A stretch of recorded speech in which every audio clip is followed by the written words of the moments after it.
moltíssimes gràcies per la seva presència. Moltíssimes gràcies també a la Fundació Catalunya La Pedrera i a Arcàdia, que contribueix tan directament a que aquestes converses siguin possibles.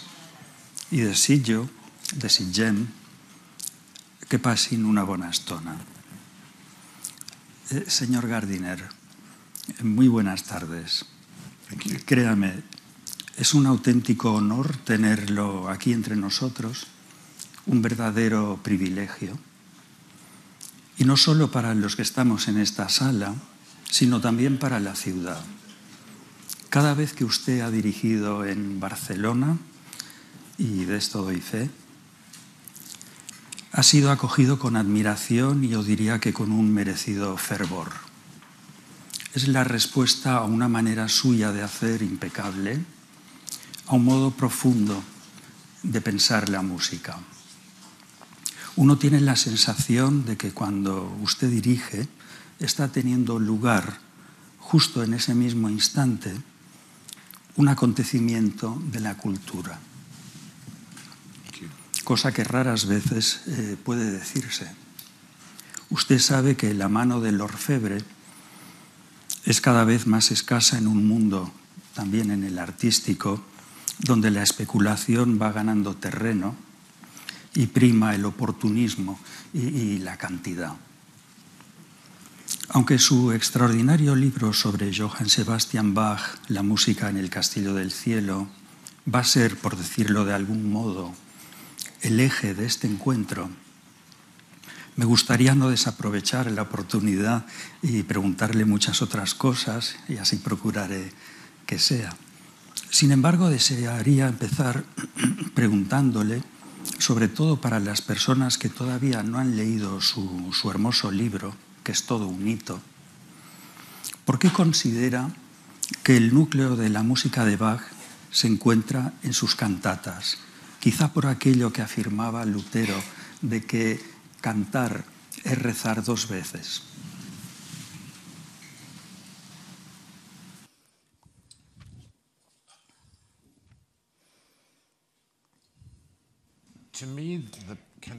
Per mi, les cantates de Bach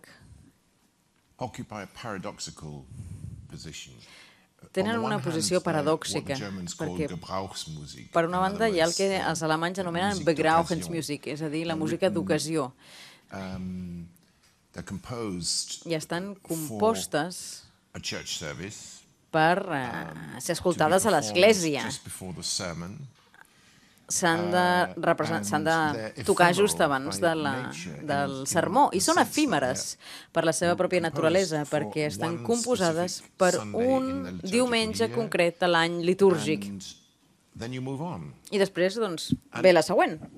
En certa manera, és una mica com el Charles Dickens i com escrivia ell les seves novel·les. Ell les escrivia cada mes, amb lliuraments mensuals, i al final això va esdevenir un llibre. És extraordinari que el Dickens fos capaç d'escriure episodis i que tots plegats formessin un cicle dins el llibre. Bach fa el mateix, escriu episodis individuals, cantates individuals que duraven entre 20 i 30 minuts cadascuna i formen un cercle increïble. I si fem un seguiment d'aquest cercle, d'aquest cicle, i el viu, com he fet jo, al llarg de tot un any sencer, aleshores s'experimenta un cervell musical espectacular que comprèn molt bé com la religió i l'any pagà secular coincideixen i com se solapen l'un amb l'altre. I sembla que en aquest procés Bach mostra gran part de, no només de la fibra intel·lectual que té i de la potència mental que té, que és enorme, sinó que a més va revelant diferents facetes de la seva personalitat, cosa que no passa tan sovint en altres músics. o amb altres músiques, i un se n'adona de com lluita amb certs problemes. Estava allà a l'església de Sant Thomas, a Leipzig, i la seva música és com si estigués plovent a sobre del públic de l'església, dels feligresos, com si fossin pràcticament míssils, i de vegades és una música molt ben delineada. I de vegades aquests míssils van molt ben dirigits als hipòcrites que ell no suportava, a aquells que fan veure que són cristians però en realitat no ho són, o aquells que no paren atenció. I el Bach és que no té pietat, perquè totes aquestes coses li molesten molt i s'enfada, però l'altre extrem és una persona, en canvi, que té una enorme compassió i tendresa envers aquells que estan vivint patiment, que senten dolor, o aquells que han viscut una mort a la família, o els que tenen dificultats amb la seva fe, els que troben que és un problema reconciliar la seva fe amb la realitat. Crec que molts alemanys en el segle XVIII es van trobar en aquesta situació, en què va aparèixer aquesta revisió del luteranisme que entrava en conflicte amb la il·lustració i els pensaments racionals que va portar la il·lustració. I això generava un conflicte i una contradicció. Així que per mi, tot i que sigui episòdic, són com a petites joies, petites gemes o petites coses perles d'un collaret, no? I la perla més grossa és la passió. I potser el fet que escrivís o composés amb tanta velocitat significa que no tenia gaire temps per revisar ni per corregir les coses.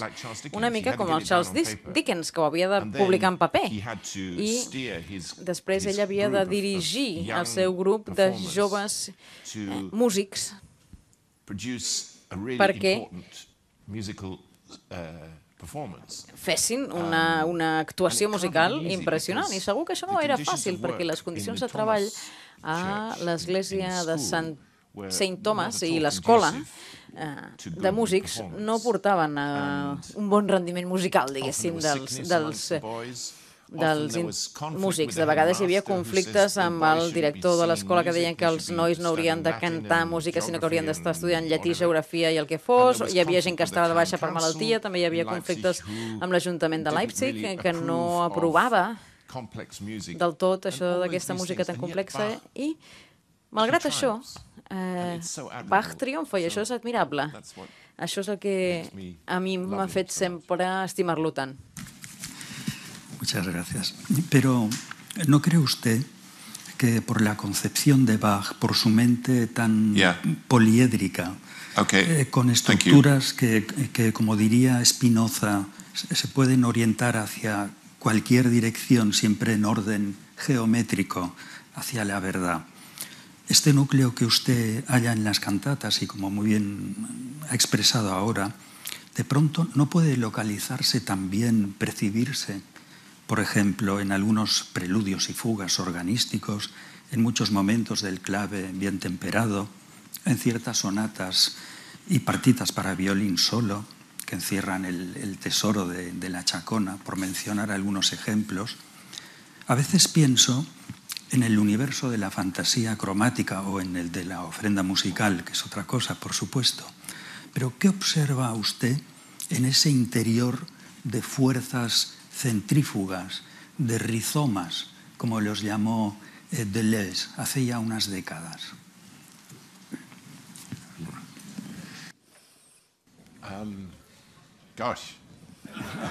Déu meu!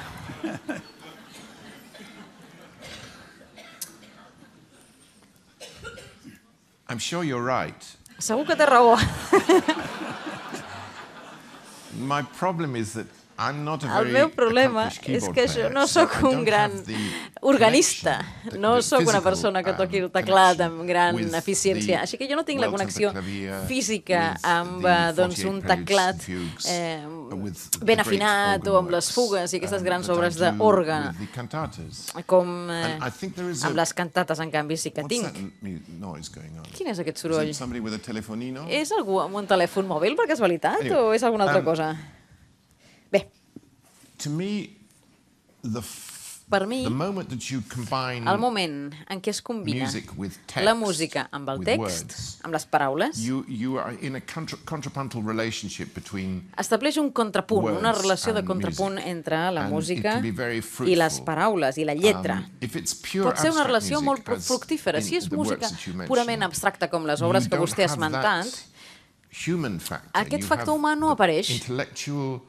Sí que tenim la força intel·lectual de Spinoza, també tenim la força ètica de Spinoza o de Leibniz, però en canvi no tenim aquesta sensualitat ni aquesta fal·libilitat humana que apareix tan aviat com es combinen les paraules i la música, la lletra i la música. Com segurament sabran al meu llibre, jo he intentat fer una distinció entre la música de Bach, que xoca amb les paraules, que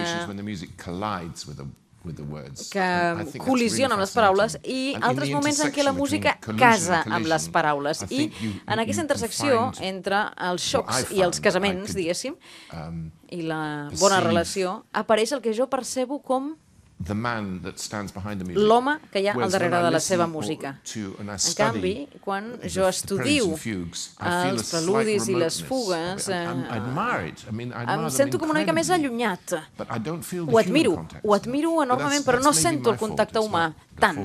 Però això és segurament culpa meva, no culpa de Bach. Me ha resultado entrañable lo que usted cuenta al principio del libro, cuando refiere los rudimentos interpretativos de la música antigua, aquellos tiempos de los años 60 en que se iba a ciegas y tenía tanta importancia la intuición como la imaginación, a menudo bajo un tinte, quírase o no, romántico, siempre anhelando saber cómo tocaban, cómo cantaban exactamente los músicos del pasado.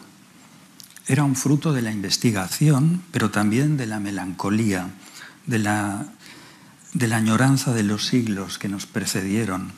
Hoy los más jóvenes no pueden imaginar cómo fueron aquellos comienzos que tenían tanto de arqueología como de sueño y de aventura.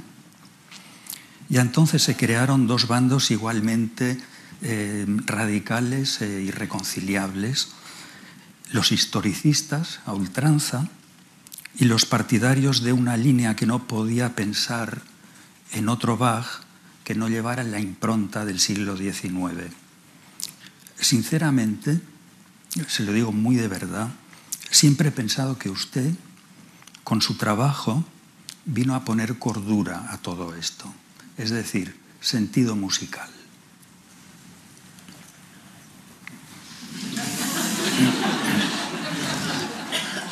That's very kind of you. Thank you. És molt amable, vostè. Gràcies.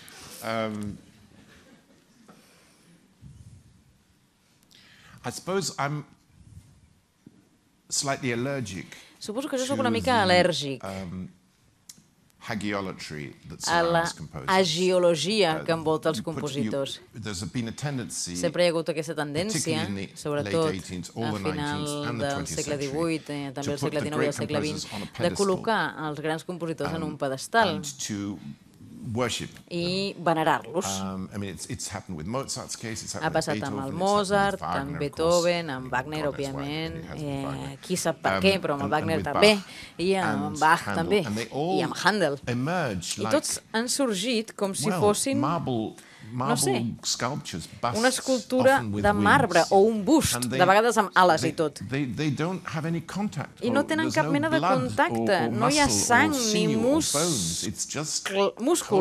ni sang, ni ossos. I això és només una estàtua freda, i això em preocupa, perquè la música que jo estimo varia molt, enormement. Potser la gent pensa en mi com si fos un especialista en barroc, però realment no ho soc. A mi m'agrada tota mena de música, des del cant medieval a la potència... Perdó, a la música medieval, a moltes altres. Jo, d'adolescent, vaig treballar a Beirut, al Líban, i amb el violín acompanyava Firuz, que és un gran cantant de pop.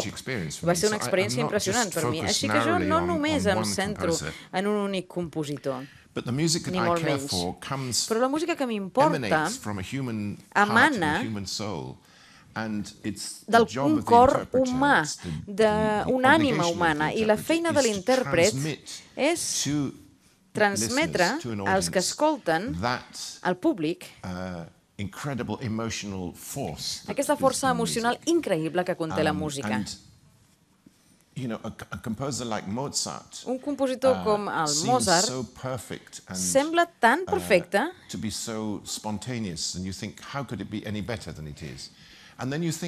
és tan espontani, com podria millorar? Però després com puc reconciliar el que estic sentint amb aquest home tan estrany que era Wolfgang Amadeus Mozart, que es comportava com un nen i que segurament tenia un síndrome de la Tourette, era mig autista en certa manera, i es portava molt malament, era infantil, d'una manera que podia ser atractiva de tant en tant, però no sempre. Així que hi ha alguna correlació entre l'ésser humà i la personalitat i la grandesa de la seva música? Home, n'hi ha d'haver alguna, no?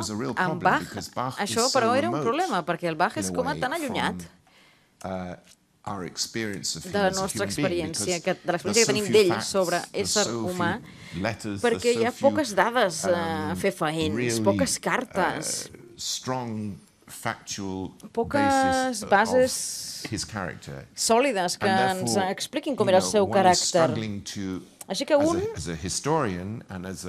com a historiador o musicòleg, intenta verificar totes les conclusions que troba i distingir què són dades, què són informació real i què és ficció. El que era emocionant en els anys 60 en termes musicals, quan jo creixia, diguéssim, em formava, era que es va despertar aquesta enorme curiositat històrica i també curiositat respecte a la pràctica musical sobre com aquest món dels sons de Monteverdi havia canviat entre Monteverdi, Bach, Beethoven, etc. Com havien anat aquests canvis d'un a l'altre. I la música apareix en les mans d'aquests pioners, gent com Gustav Leonhardt o Nicolas Harnoncourt o els germans Korken, persones que em van influenciar molt i que jo admirava, encara que no sempre estigués d'acord amb ells, però els admirava sense cap mena de dubte. Doncs aleshores, a partir d'ells, tot això sorgeix i apareix com un mosaic de sons molt més complex. No és tot d'un únic color com aquesta catifa, sinó que és no és un únic color, sinó que és multicolor, i això és meravellós, però el perill d'aquest enfocament és que això va passar a ser com una mica una moda, una mica manierista, una mica com excessiu, i una mica com si fos gairebé una autòpsia musical. És que no sé com dir-ho. Era com si un estigués en un museu, no? Sense gent viva, sense vida. I per a mi, el que és fonamental és connectar amb la sang, amb la vida que porta la música. Així que això sempre ha estat una mica desquitllenta respecte al moviment historicista, de vegades formant-ne part i de vegades sent-ne crític. Així ha estat, no sé si és bo o dolent, però així ha estat. Le he dicho que usted vino a poner cordura. Era por eso. Usted sabe mejor que nadie que muchos quieren ver a Bach como un músico camino de la ilustración, dominado por la razón, y en este sentido esgrimen la importancia que el maestro dio, por ejemplo, a la música especulativa, y no solo únicamente en los últimos años con el arte de la fuga, la ofrenda musical o los cánones sobre las 8 primeras notas del bajo del aria de las variaciones Goldberg. Otros, sin embargo, solo admiten a un Bach guiado por la espiritualidad, un Bach eminentemente religioso, de hondo calado metafísico, pero en el sentido en que lo hará su coetáneo Christian Wolff y poco después Kant, que entendieron la metafísica como una ciencia de Dios. O puede que en Bach se mezclen ambas cosas a la manera de Leibniz en la teogonía. Usted muy oportunamente dice que es posible que Hegel diera con una verdad cuando observó que la versión alemana de la Ilustración estaba del lado de la teología.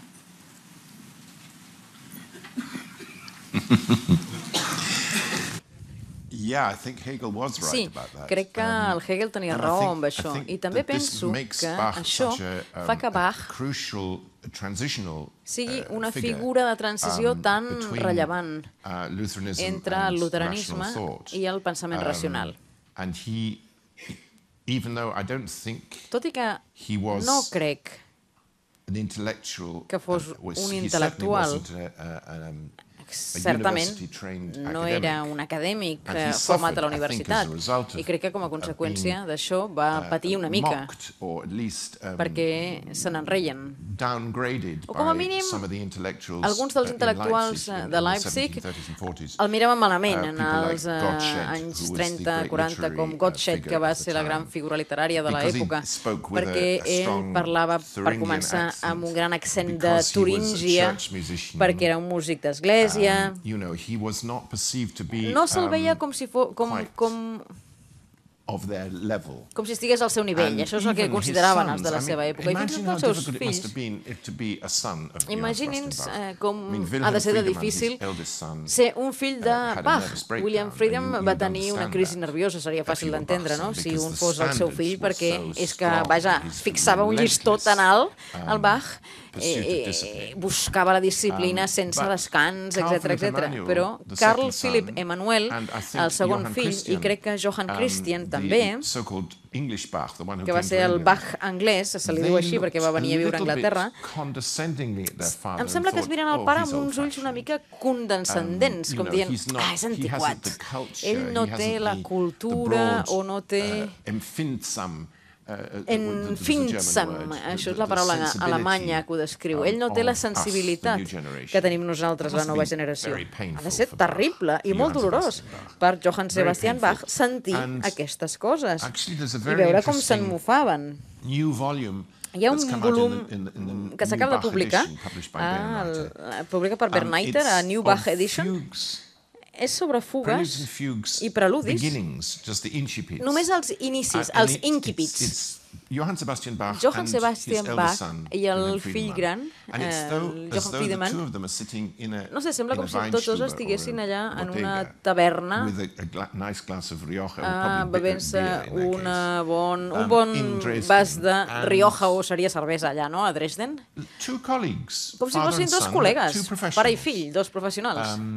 And Wilhelm Friedemann starts off with a fugue subject. Wilhelm Friedemann comença amb el tema de les fugues i després suggereix un contratema. I Johann Sebastian, el pare,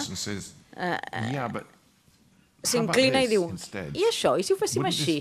Això no aniria millor, potser? I dona més possibilitats. De manera que Wilhelm Friedemann després torna i escriu i diu, sí, tot això és en notació musical, no està escrit, tot això és només notació musical. Són aquests dos homes, dos grans músics que estan fent una xerrada amb notes musicals. I la cosa continua i continua i un veu la proposta d'un i la contraproposta de l'altre. I cada vegada que Bach, d'una manera subtil, però no dominant ni condescendent, doncs sempre acaba donant la solució perfecta. Això ha de ser fastiguejant per al seu fill gran, saber que el seu pare té un cervell que és que, vaja, i un domini fantàstic, espectacular. Però alhora també està ocupant una posició que els fills no podrien aconseguir mai, perquè ell busca un equilibri entre l'espiritualitat i la racionalitat, entre aquesta proesa intel·lectual, la qualitat i aquesta fantàstica sensualitat, aquesta alegria de viure. La dansa, que tan important és per Johann Sebastian Bach, molt més important per ell que no pas per als seus fills. Tot això és una mica com un contrapès de l'intel·lectualisme. I em sembla que això també es veu a les cantates. I també es desprèn del concert de Brandenburg o de les suites dels concerts o les partides. És com el yin i el yang. aquest cervell tan cerebral i després l'experiència física de fer música. I aquest equilibri és el que a mi em sembla tan atractiu. ¿Estàs d'acord? Estàs d'acord amb mi? A vostè li sembla el mateix? ¿Coincideix amb mi? Yo creo que es muy acertado. Sí, lo que comenta, muchas veces he tratado de imaginar estas conversaciones, ¿no?, entre los hijos y Bach. A veces he pensado que él debía sentir en su propia familia, ¿no?, cierto aislamiento y por supuesto entre sus propios colegas, amigos, ¿no?, que eran profesionales de un altísimo nivel. Pero le quería comentar que ahora hace 10 años publiqué un libro sobre Bach, mucho más humilde que el suyo, por supuesto, una pequeña barquilla. Y si lo hice fue, y se lo digo de verdad, para cubrir, era algo muy íntimo, pero para cubrir una deuda que sentía con el compositor. Pues he aprendido de él tantas cosas, no solo musicales, que sentí el impulso de retornarle algo por insignificante que fuera. En la idea originaria de su libro me pregunto si hay también algo de eso, aunque, si se piensa bien, en su caso la pregunta no tiene demasiado sentido porque con sus interpretaciones está devolviendo a Bach cuanto él nos ha dado, pero no quiero perder la ocasión de preguntárselo. Tampoco puedo desaprovechar la oportunidad de contarle que su editor, Jaume Vallcorba, al que usted dirige una hermosa y merecida dedicatoria, estuvo escuchando, y le puedo dar fe de que fue así, durante sus últimas semanas, casi exclusivamente sus grabaciones bachianas, que le consolaban. La consolatio. Le doy las gracias por ello, no solo como amigo que fui del señor Vallcorba, sino también como autor de Acantilado, que por fortuna, y lo hemos comentado antes, ha quedado en tan buenas manos. Pero volvamos a la pregunta. ¿Hay algo de deuda en la música en el Castillo del Cielo? Oh, you bet. Absolutely. I tant que sí. Sense cap mena de dubte. It's also, I have to start by saying that it's He de also a començar debt to dient my parents because que també és un deute amb els meus thanks pares, to my parents, perquè gràcies als meus pares I grew up in a musical household, jo an vaig amateur, not créixer professional, but en una casa molt musical, music was completament part of amateur, daily però life, vaja, was part of, la música formava part de la vida quotidiana de la nostra casa. Yeah, I grew up on a farm. Jo vaig créixer en una granja, el meu pare era granger, era una persona que plantava arbres i a més era un tenor aficionat que cantava al tractor i quan anava a cavall.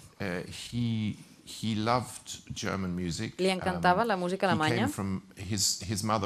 La seva mare era austríaca. A veure, bastant complexa. Jueva, hongaresa, finlandesa, sueca i no sé què més. Potser me'n deixo alguna. Va créixer a Berlín perquè el seu pare, Sir Alan Gardner, era egiptòleg. Estava treballant al Museu del Pèrgam a Berlín. I el meu pare i la seva germana van viure els primers 12 anys de la seva vida a Berlín. I després el pare va esdevenir un dels descobridors de la tomba de Tutankamon i va descodificar, de fet, va ajudar a descodificar l'entrada a la tomba de Tutankamon. I va sobreviure, a diferència de molts altres que van morir en l'intent. Així que, com dic, jo vaig néixer i créixer en una família que eren religiosos, els meus pares eren religiosos, la meva mare era quàquera per educació, el meu pare era cristià, però tenia algunes idees així una mica panteistes, de vegades. Saludava el sol, com els de ioga, però per mantenir l'ànim durant l'època de la guerra, el meu pare i dos amics del poble cantaven a la missa. William Baird, gran compositor contemporani de Shakespeare, doncs cantaven això. I jo, el meu germà i jo cantàvem, vam créixer a casa i sempre estàvem cantant Grace abans del dinar. Cantàvem els diumenges al matí i el primer que vaig aprendre va ser música de Bach, els motets. I els motets de Bach són algunes de les coses més boniques que ha cantat. I aprendre'ls als 10 o 12 anys. Era una educació musical espectacular, sobretot en aquella època que jo era encara tiple. I després vaig estudiar amb Nadine Boulanger, la famosa professora que era amiga de Stravinsky, Fauré, i que tenia alumnes que incloïen el Lenny Bernstein i molts altres, moltíssims altres enormes i fantàstics músics. Jo als anys 60 vaig tenir la sort d'estudiar un parell d'anys amb ella, durant el 67-68, durant l'època de revolució o quasi revolució del maig 68, doncs ella m'ensenyava harmonia i contrapunt, i ho feia d'una manera molt bachiana, podríem dir, típica de Bach. I jo crec que tinc un gran deute amb ella, amb els meus pares i amb el Bach, perquè em van educar, per com em van educar tots ells. Així que jo no podria emular el Bach, el compositor, ningú no el pot emular, però en canvi com a músic, com a instrumentista i sobretot com a director d'orquestra es pot una mica tornar aquest deute que es té, no? Perquè podem donar-li vida a la seva música. Avui estava explicant que nosaltres, els músics, tenim un impressionant privilegi, molt més gran que el que tenen els pintors o els escultors, perquè nosaltres, cada vegada que toquem música, li donem una nova vida a aquella música, perquè és diferent, perquè un Goya, un Velázquez, pintures magnífiques, per molt fantàstiques que siguin, no canvien, continuen sent les que són. La pots mirar des d'un angle diferent, però no canvien. En canvi, la música de Bach canvia constantment, i ha canviat molt. L'any 2000, per exemple, que és l'any que jo vaig fer totes les cantates de Bach en el diumenge i dia festiu que tocava cada una d'elles durant tot l'any. Nosaltres vam començar als pobles i ciutats on havia viscut el Bach, a Alemanya, a la Turíngia saxona, i després cada vegada vam anar allunyant-nos amb un cercle més concèntric per incloure Escandinàvia, Escòcia, Anglaterra, Gal·les, França, Itàlia, Espanya. Vam venir aquí, de fet, i vam acabar a Nova York. Per a mi, el que va ser fascinant era com la música de Bach arribava a diferents públics. Perquè sí, esclar, els alemanys, en certa manera podríem dir que eren els que més els agradava, perquè era la seva música, però va haver un moment, un dia érem a Wittenberg, que és el centre de la Reforma Luterana, precisament, i estàvem allà fent això que acaba de pronunciar, aquesta cantata, el dia de la Reforma al poble del Luter, i al final del concert el sacerdot, el pastor luterà, de fet, va venir a dir-me: senyor Gardiner, veig que la propera setmana vostè és a Roma. Luter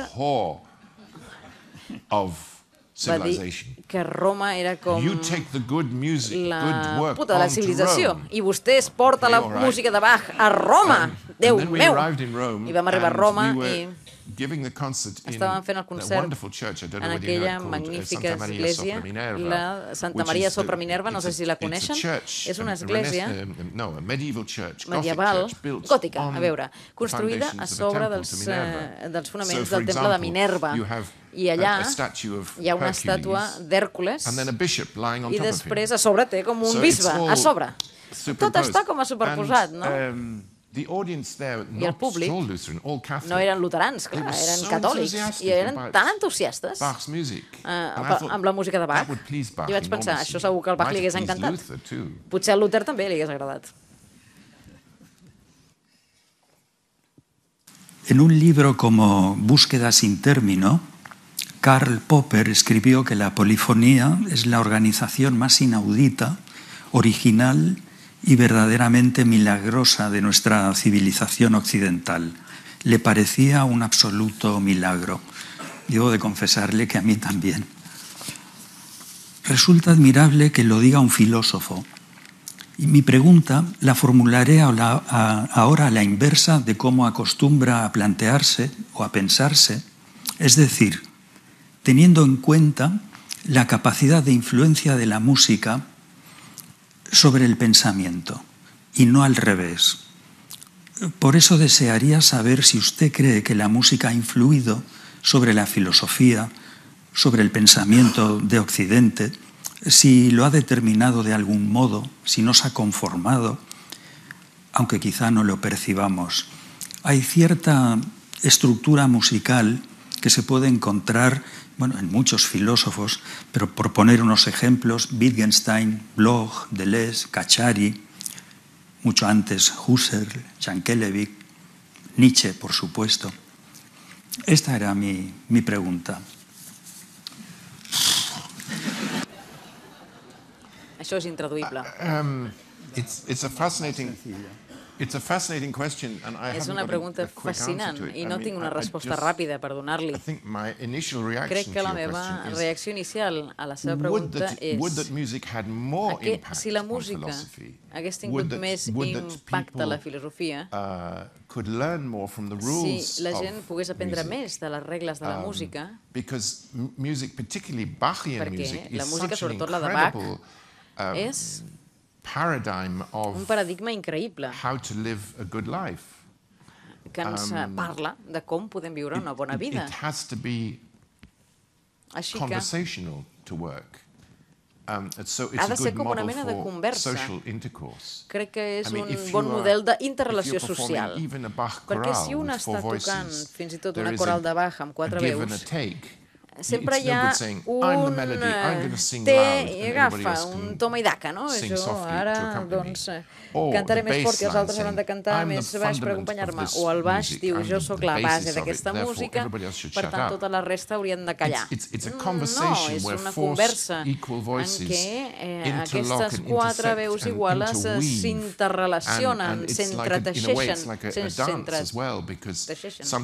És com una mena de dansa, de vegades un tira endavant, altres vegades tira enrere, segons com sigui la importància relativa de cada frase, de cadascú a cada frase. Això és un exemple molt senzill, però la idea que un cervell humà sigui capaç d'elaborar un pensament tan complex i articular-lo d'una manera tan elegant,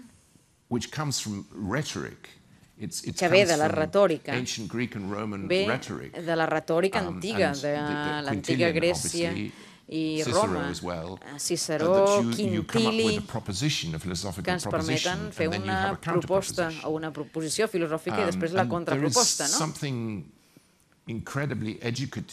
Crec que hi ha un rerefons molt educatiu que ens permet aprendre molt aquí.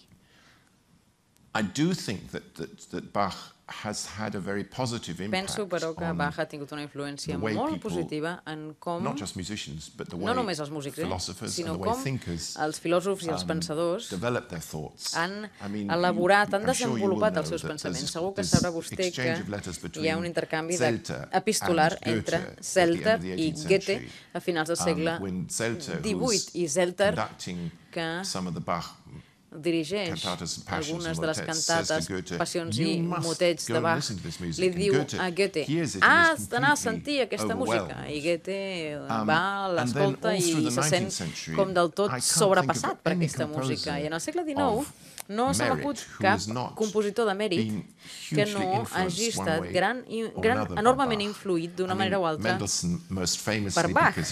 Mendelssohn, òbviament, perquè va revivir la passió, però Robert Schumann, sobretot Brahms, que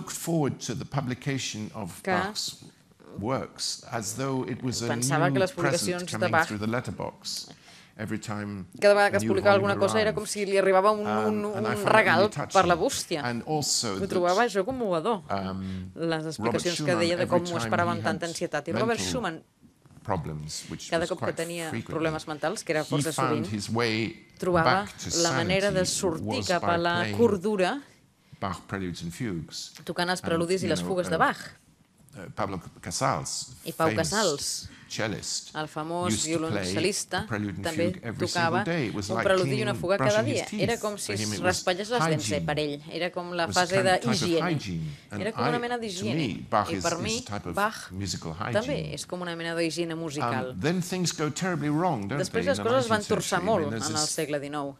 Amb aquesta gran figura anomenada Richard Wagner, que era la cosa més anti-Bach que un es pot imaginar. I que potser s'acosta més al Nietzsche o al Schopenhauer pel que fa a la seva filosofia, però que en canvi té una filosofia totalment diferent de les figures de la il·lustració. Vostè ha parlat de Spinoza, que és un gran heroi per mi, Isaac Newton o Leibniz. També els primers filòsofs francesos,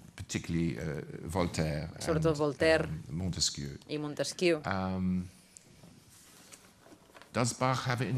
I el Bach té alguna influència en la filosofia actualment? Ho dubto. I quina llàstima, de veritat. No seria fantàstic que els nostres polítics també, en lloc de barallar-se entre ells, comencessin cada reunió cantant una coral de Bach? No els semblaria fantàstic, això, a vostès?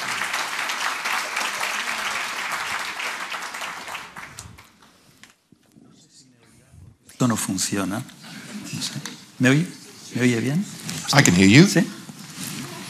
I tant que el sento. No se asuste. San Agustín escribió en el Tratado sobre Música que los números discurren en medio de un insondable espacio en armoniosa sucesión y lo que llamó números sonoros forman el todo, la unidad. En la divinidad hay número, decía.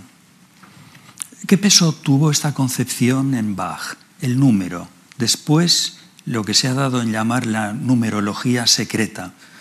Fue tan determinante en él como pretenden algunos libros que analizan las partituras de Bach y las estudian como si se tratara de un laberinto numérico. Y otra cosa que desearía saber, señor Gardiner, si fue tan significativo en él la presencia de la simbología, más allá de ejemplos muy evidentes como el caso del preludio y fuga en mi bemol mayor, BWV 552, con 3 bemoles, en la armadura, 3 secciones y 3 grupos temáticos. A veces pienso que ciertos estudiosos tratan de buscar lo que Bach no pretendió. Unos autores franceses han querido presentarlo hace muy poco como un alquimista. ¿Qué piensa usted de todo esto?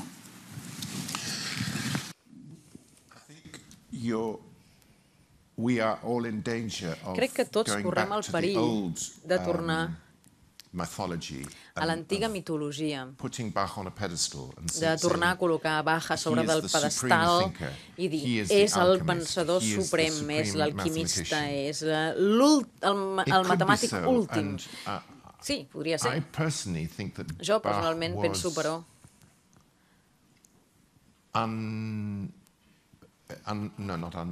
que Bach va ser una persona excepcionalment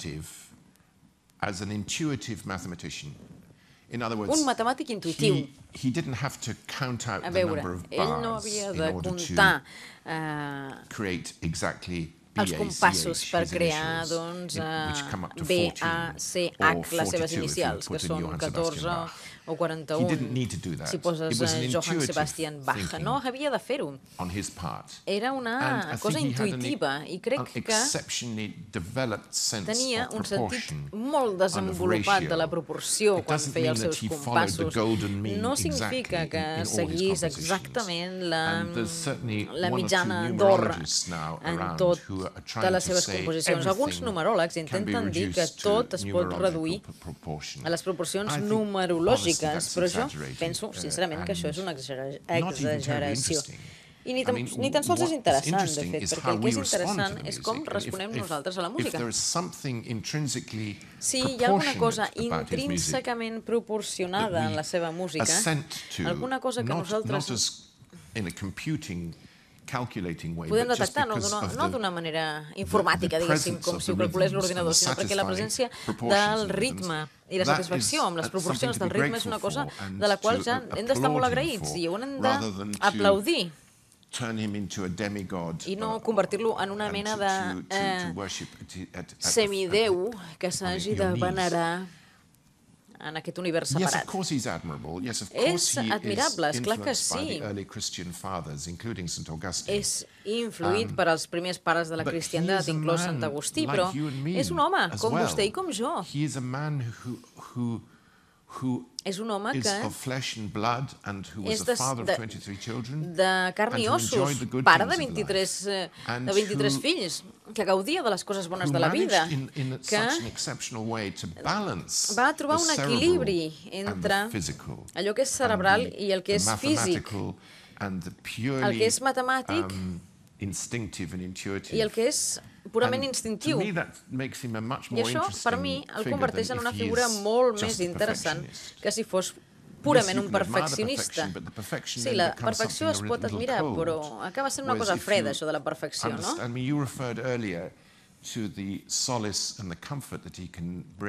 Vostè ha parlat abans del consol que aporta Bach a les persones que estan passant un procés de dol. És extraordinari. Tinc tants exemples d'això entre els amics, persones que potser són ateus o són agnòstics o que no són especialment persones molt musicals, no? I que en canvi escolten una cantata o un motet de Bach i immediatament senten aquesta escalfor espiritual i aquest alleugiment que és inexplicable. La sèrie de cantates que Bach va escriure per al 16è diumenge després de la Trinitat, que tenen a veure tots amb la mort de nens molt petits, morts durant el part, etc. I també tenien a veure amb els fills de Bach, perquè n'hi va haver 10 que van morir abans dels 2 anys i mig, 3 anys. O sigui que la mort era una cosa que estava constantment present a la seva pròpia vida, la vida de Bach. I la música de Bach mai no va ser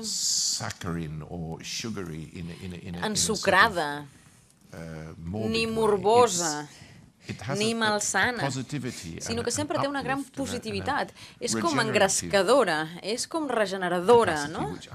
I això a mi em sembla impressionant. És preciós, és magnífic. És que jo desafio a qualsevol persona, de veritat, aconsello a qualsevol persona que tingui algun problema de pena, de dolor, de dol, o que tingui fins i tot dubtes sobre el seu benestar psicològic. Deixin-se portar, escoltin Bach, siguin molt selectius, esclar, amb el que triïn, però podrien ser les suites per cello o les partites per violí, o el gran Chacón, o les cantates que va escriure per el 16è diumenge després de Trinitat, que m'agrada molt. Una que és una bogeria, una cantata, la cantata 20, Ewigkeit du Donnerwort, o Eternitat amb el tro, em sembla que es diria en català. Comença d'una manera que fa por, com si hagués arribat l'Argamedon, com si hagués arribat el judici final. I després passa per una sèrie de lliçons molt dures. Has de parar atenció, has de tenir la casa en ordre, perquè no saps mai quan moriràs. I vigila, perquè si no escoltaràs. Sabeu què és un hearse? She may not get the hearse. A hearse is a cart that carries the coffin. Els que porten els taüts, que potser veureu com el seguici gairebé ve a buscar-te. I si no estàs preparat, malament, ja l'has pifiat. Així que tot sembla com a negatiu, tot sembla que sigui esfereïdor. I després Bach transforma la situació i diu: ai, és que és com si fos un nen petit i diu: no passa res, no passa res, al final tot anirà bé. Hi ha aquesta sensació fantàstica de de consol i de tranquil·litat, que és una cosa única en un compositor. Aquest és un dels grans atributs de Bach que a mi que més valoro jo, vaja. És fantàstic. Grandiós. Yo precisamente tenía una pregunta sobre el consuelo, ya que antes hemos hablado de consuelo. Quienes lo buscamos, a veces muy a menudo, sentimos una gratitud impagable con Bach, efectivamente. Quizá él a su vez buscó ese consuelo en la música porque estuvo, como muy bien ha dicho en otras ocasiones, rodeado de muerte, como le sucedió, y así lo refiere en su libro, a Mark Twain. Recuerdo que lo menciona. No solo la muerte de personas cercanas, sino la crudeza de un tiempo que le precedió, atenazado por la enfermedad, por la guerra, pura indefensión. Me ha gustado mucho que usted incorpora un soneto de Gryphius, que es un poco el equivalente literario de un pintor español, de Valdés Leal, donde se ve la propia descomposición humana del espíritu, del cuerpo. Pero usted dice textualmente en su hermoso libro que nadie más que Bach ha compuesto música consoladora, y lo asombroso es que pronto, muy pronto, adquirió ese don ya a la edad de 22 años al escribir Actus Tragicus. La música, quizá más que ningún otro arte, tiene esa capacidad de consolar. Tenemos ejemplos de esa virtud consolatoria incluso en la literatura egipcia, los cantos de los arpistas egipcios en la Ilíada, también en Virgilio. Y entre paréntesis, le digo que usted, como buen granjero, le gustarán las geórgicas. En la música occidental hay ciertos compositores... Janine, say that again. En la música occidental hay ciertos compositores que tienen un don especial para el consuelo. Y estoy pensando en Purcell, en Mozart, en Schubert. ¿Qué puede decirnos sobre esto? Janine, you lost me there. There's one word there back there. I hadn't a clue what you were talking about. You're really losing your grip, you know. She's not. Això era una broma entre el senyor Gardiner i l'intèrpret. I'm sure you all know that Bach lost both his parents. Sabran que el Bach va perdre els seus pares, pare i mare, abans dels 10 anys, o sigui que el Bach era doblement orfe. Aquest va ser el moment determinant on la seva vida va fer un gir, perquè ser un Bach, una persona que pertanyia a la família Bach, era sinònim de criar-se entre música. La música era com l'aire que respiraves. Ell no era gaire bon alumne a l'escola, perquè ell estava sempre treballant amb el seu pare, la seva família, i el seu cosí, que és un gran organista, Johann Christoph Bach, a Eisenach, del seu poble. I de cop va arribar la mort sobtada del pare i la mare i se'n va haver d'anar a viure amb el germà gran, Johann Christoph, que era 12 anys més gran o 14 anys més gran que ell, però que gairebé no coneixia de res. I va començar a viure en una casa on no hi havia gaire espai. I no sé si fins i tot era gaire benvingut, o no. Què va fer el Bach? Ell va agafar tot el seu dolor, tota la seva pena, i la va convertir en una força per aprendre. De fet, havia tret bastant males notes a Eisenach, però en canvi quan se'n va anar a viure amb el seu germà va començar a treure unes notes excel·lents. Va ser el primer de la classe. I va començar a aprendre música a una velocitat prodigiosa. Hi ha una famosa anècdota que segurament coneixeran sobre ell que va robar trossos o peces de música que estaven tancades en un armari i les copiava a la nit. No sabem si és cert o no, però això és una característica d'una persona que té aquesta fam per aprendre, aquesta ànsia per copiar i buscar altres exemples i per millorar. Així que segurament tot això té alguna engruna de veritat. I tal com diu vostè tan encertadament, quan ell comença a composar, segurament quan és adolescent, arriba als 22 anys amb dues peces impressionants, dues cantates. Una, la cantata número 4, Chris Lagertogen-Farnen, i l'altra és el Actus Tragicus, que és increïble. I una de les coses segur que vostè ho sabrà, l'Actus Tragicus descriu amb la música com traspassa l'ànima cristiana. L'ànima cristiana està separant-se del cos humà i viatja cap al cel. És com una mena d'arabesc.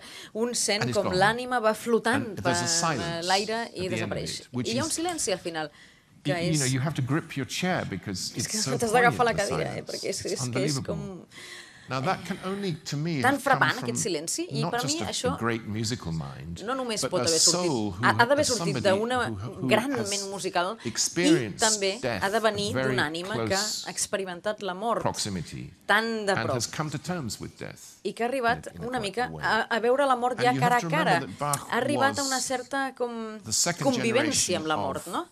Bach va ser la segona generació d'alemanys que havien passat la Guerra dels 30 anys,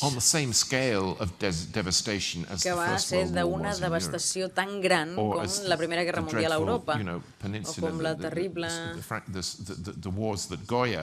les terribles guerres que va descriure Goya a la península, d'una manera tan espectacular a les seves pintures, les guerres napoleòniques, pel que fa al dolor i al sang i fetge de la mort i de la guerra. La truculència i l'horror de la guerra. Bach va tenir l'habilitat d'encapsular una cosa que era realment horripilant. Podríem esmentar també aquí Grunewald o Cranach, sobretot Grunewald, Eisenhalm, aquella peça d'altar és que no deixa res a la imaginació. Parla de la decadència física de Crist, del Crist en patiment quan el baixen de la creu. Es pinta en aquell retaule d'una manera tan truculenta. Bach és capaç de fer-ho també, però després ho mitiga amb la sensació de que existeix la possibilitat d'arribar a una vida diferent. I una de les il·lustracions del llibre, que a mi m'agrada molt i tinc molt d'afecte, és el concert de la terra i el concert del cel. Sobre el terra veus els músics al voltant d'un òrgan que toquen i que esperem que funcioni, que estigui afinat tot, i que es toqui amb devoció i sinceritat, i després, al capdamunt, a la mateixa imatge es veu la música celestial, i en miniatura allà es veu l'òrgan i els mateixos músics, i allà, en el cap de Bach, tot era perfecte. Allà no hi ha personatges estranys, els àngels fan que la música sigui perfecta. I potser tot això sembla d'una gran ingenuïtat, i òbviament sí que és ingenu, però només cal escoltar la música que Bach va fer pel Nadal, i no estic parlant només de l'oratori de Nadal, sinó de les grans cantates. I cada cop que fa servir les trompetes i la percussió, és com gairebé una anticipació, un aperitiu de què pot ser la música en el món ideal. I això em sembla commovedor i consolador, de fet, encara que jo no cregui literalment en una vida després de la mort. Jo crec que el concepte d'aquestes forces angelicals és una cosa que tots podem imaginar-nos, en certa manera, que tots podríem postular aquesta perfecció, una perfecció sobrehumana de la música o de la creació musical. I un dels grans al·licients que jo tinc com a director és la idea que el mateix Bach va tenir o va patir grans decepcions com a músic i com a director, perquè les seves forces musicals tot sovint eren insuficients i inadequades per aconseguir materialitzar la música que ell sentia en el seu cervell. Sabíem que ell intervenia a les actuacions musicals. Si un teclista no feia la cosa adequada, venien les mans del Bach i començaven a tocar, o que agafaria el violí i començaria a tocar-lo millor, o que cantava una part del que tocava. Sempre estava allà, sempre s'implicava en les actuacions musicals i crec que devia ser molt frustrant per ell. I és meravellós que tots aquells anys després de la seva mort, tants anys després de la seva mort, avui hem tingut més temps nosaltres i potser més experiència professional en un bon cor o en una bona orquestra per fer justícia a la seva música, o intentar-ho, com a mínim. Així que si jo dirigeixo la missa en si menor o la passió de Sant Mateu, com ho faré l'any que ve al Palau de la Música, no puc dir, mira, però si jo ho podria fer millor que Bach. Clar que no puc fer-ho, seria molt arrogant pensar que sí, però en canvi penso que actualment les meves condicions de treball són millors que les que tenia ell en el seu moment. I que per tant jo puc fer aquesta petita contribució a tornar al deute que puc tenir, com deia abans vostè. Se nos está terminando el tiempo. Tenía un montón de preguntas, preguntarle sobre su amplísimo repertorio. Como usted ha dicho, no es solamente un director del repertorio barroco. Muchos se sorprendieron cuando grabó La Viuda Alegre, por ejemplo. Pero tengo una pregunta que... Sí. Pero tengo una pregunta quizá que sea la última que pueda hacerle, lamentablemente, pero es la siguiente. Anton Weber, en el camino hacia la nueva música, dijo que todo acontecía en Bach y que lo que vino después ya había sido preparado por él. Me pregunto, ¿qué piensa usted de la música compuesta a partir de 1950, sobre todo la surgida a raíz de la escuela de Darmstadt, con maestros como Stockhausen, Nono, Berio? Ligeti se desvinculó pronto de esta corriente. Ha habido compositores como Morton Feldman o el mencionado Ligeti que han tenido una incidencia muy directa en el lenguaje musical de hoy, en el sonido que puede identificarse en los cuadros de Gerhard Richter, por ejemplo, o en las esculturas de Richard Serra, o en algún lienzo de Rothko. ¿Qué opinión le merece esta música? Golly. You said we don't have any time. Ha dit que no tenim temps i em pregunta això.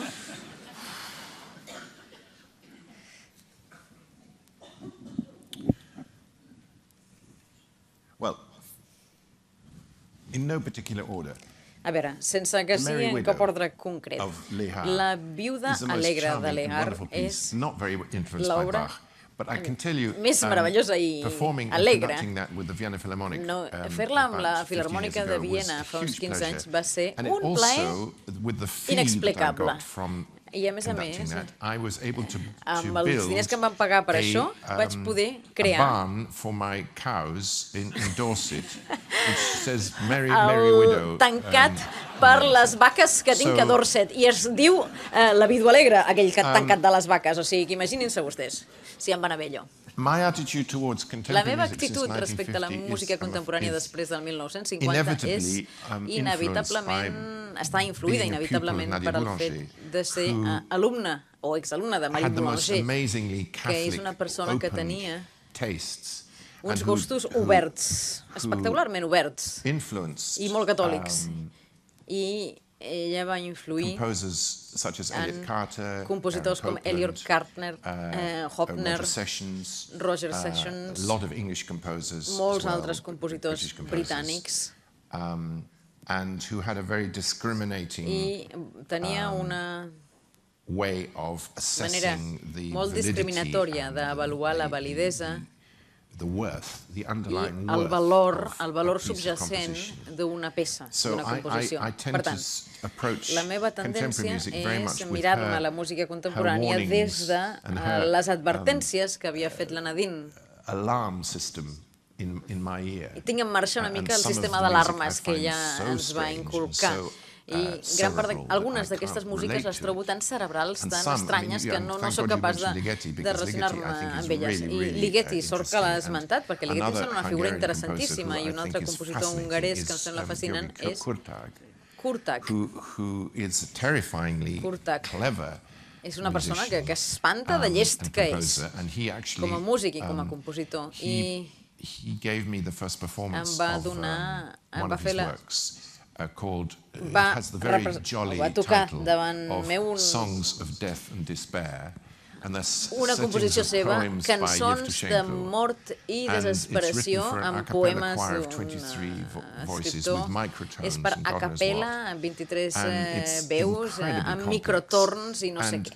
És increïblement complex, i el compositor va venir als meus assajos i esperava que a partir del primer assaig ja es fes una representació.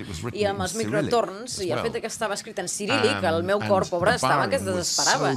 I a més els compassos eren tan complexos, i jo veia que l'autor estava cada vegada més irritat i es preguntava, però què puc fer?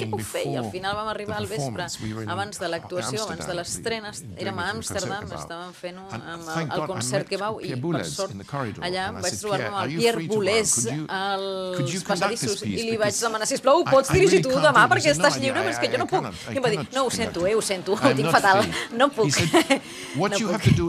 I em va dir, mira, el que has de fer és ribar, vol dir, posa un altre compàs, reprograma els compassos. I vaig dir, però no pots fer-ho, no puc fer-ho perquè el tio és aquí. I em va dir, no em preocupis, jo me l'emporto a prendre un cafè i tu ho fas. I així va fer. Se'm va emportar el Kurtág a prendre cafè i en aquells 10 minuts vaig aconseguir reprogramar els compassos i va funcionar. Tot de cop així, tot alineat. I l'actuació va ser més o menys per anar tirant, però vaja, el compositor va dir... Sí, no el vaig poder enganyar, el tio va venir i em va dir, ja sé que ho has refet, però vaja, en qualsevol cas. Senyor Gardiner.